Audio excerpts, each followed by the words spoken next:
Shalom, selamat pagi Bapak Ibu Saudaraku yang dikasihi Tuhan. Salam sejahtera buat saudara semua dimanapun berada. Saya mengajak Bapak Ibu Saudara untuk bersaat teduh dan berdoa dalam renungan penuntun kehidupan setiap hari. Kiranya damai sejahtera dan sukacita oleh Roh Kudus senantiasa melimpah dalam hati dan kehidupan kita semua. Tema renungan kita hari ini adalah Baptisan Yesus. Ayat bacaan kita terdapat di dalam Injil Lukas 3 ayat 21-22 berkata demikian. Ketika seluruh orang banyak itu telah dibaptis dan ketika Yesus juga dibaptis dan sedang berdoa, terbukalah langit dan turunlah Roh Kudus dalam rupa burung merpati ke atasnya. Dan terdengarlah suara dari langit, Engkaulah anak yang kukasihi, kepadamulah aku berkenan. Bapak Ibu Saudaraku yang dikasihi Tuhan, salah satu keputusan penting dalam kekristenan kita adalah menyerahkan diri dan dibaptis. Baptisan adalah sebuah proklamasi kepada dunia bahwa kita adalah anak Allah, bahwa dosa kita sudah diampuni dan hidup kita sepenuhnya hanya bagi Yesus. Ketika kita bertobat dan kita dilahirkan kembali, kita dibaptis, dan itu berarti yang lama sudah berlalu dan sesungguhnya yang baru telah terbit. Nah, Bapak Ibu Saudaraku, apa yang dapat dihasilkan atau dinyatakan dari sebuah baptisan yang benar? Dari baptisan yang benar yang dihasilkan adalah seperti di dalam ayat 21 dikatakan langit terbuka bagi hidup kita. Langit terbuka artinya ada hubungan yang akrab antara kita dengan surga. Ketika kita bertobat dan dibaptis, meninggalkan hidup lama dan menjadi manusia baru, maka yang terjadi adalah langit terbuka untuk kita. Jika kita dibaptis tanpa mengerti dan memahami dengan benar, kita dibaptis hanya karena orang lain dibaptis atau hanya karena mengikuti tradisi dalam gereja, maka kita tidak akan pernah mengalami apa arti baptisan yang sebenarnya. Arti baptisan yang sebenarnya terjadi justru ketika seseorang bertobat, menyadari bahwa kita harus mati disalibkan dari segala kebiasaan buruk, dari segala hawa nafsu dunia, kemudian dikuburkan bersama dengan Yesus dan bangkit kembali dalam kuasa kemuliaannya yang luar biasa. Dan apa yang dihasilkan dari baptisan yaitu ayat yang ke-22 dikatakan turunnya kuasa Roh Kudus.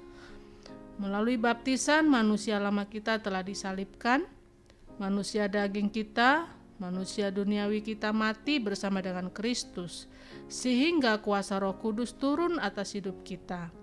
Karena itu kita harus mengerti dengan benar tentang baptisan, yaitu ketika kita dengan sungguh-sungguh dan dengan pengertian yang dalam, hidup seturut dengan firman Tuhan, memahami bahwa kita perlu bertobat dan menyerahkan diri untuk dibaptis, maka yang terjadi adalah Roh Kudus turun atas kita dan Roh Kudus yang akan menuntun hidup kita setiap hari. Dan yang ketiga dari ayat 22 juga dijelaskan bahwa kita dapat mendengar dan memahami suara Tuhan. Kita akrab dengan Tuhan, kita dapat mendengar suaranya.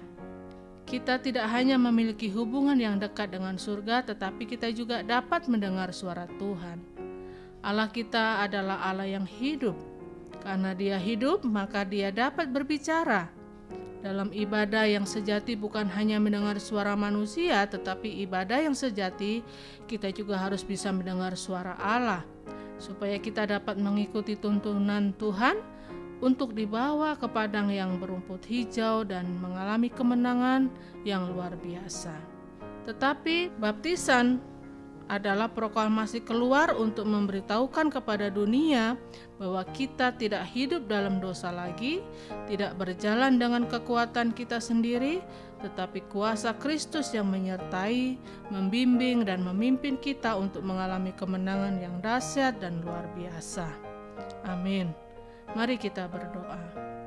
Bapa di surga, kami bersyukur untuk firman-Mu pada pagi hari ini yang kembali mengingatkan kepada kami satu peristiwa penting yang harus kami jalani sebagai orang yang percaya kepada Tuhan, yaitu menerima baptisan sebagaimana yang Yesus lakukan di dalam dunia ini.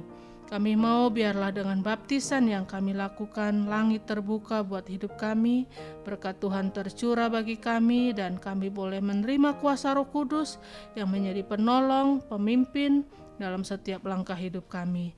Dan dengan kami dibaptis, kami boleh memahami akan suara Tuhan, kehendak Tuhan atas hidup kami, supaya kami pergi dan menghasilkan buah bagi kemuliaan nama Tuhan. Terima kasih Tuhan buat firman-Mu hari ini, biarlah ini boleh menjadi penuntun buat kami. Di dalam nama Yesus kami berdoa, bersyukur. Haleluya. Amin. Kiranya berkat yang sempurna dari Allah Bapa kita, kasih karunia dari Tuhan Yesus Kristus, dan persekutuan yang indah dengan Roh Kudus menyertai kita semua dari sekarang ini dan sampai selama-lamanya. Maju terus dalam tuntunan Tuhan, tetap semangat, sampai jumpa esok hari dalam penuntun kehidupan setiap hari, dan Tuhan Yesus memberkati.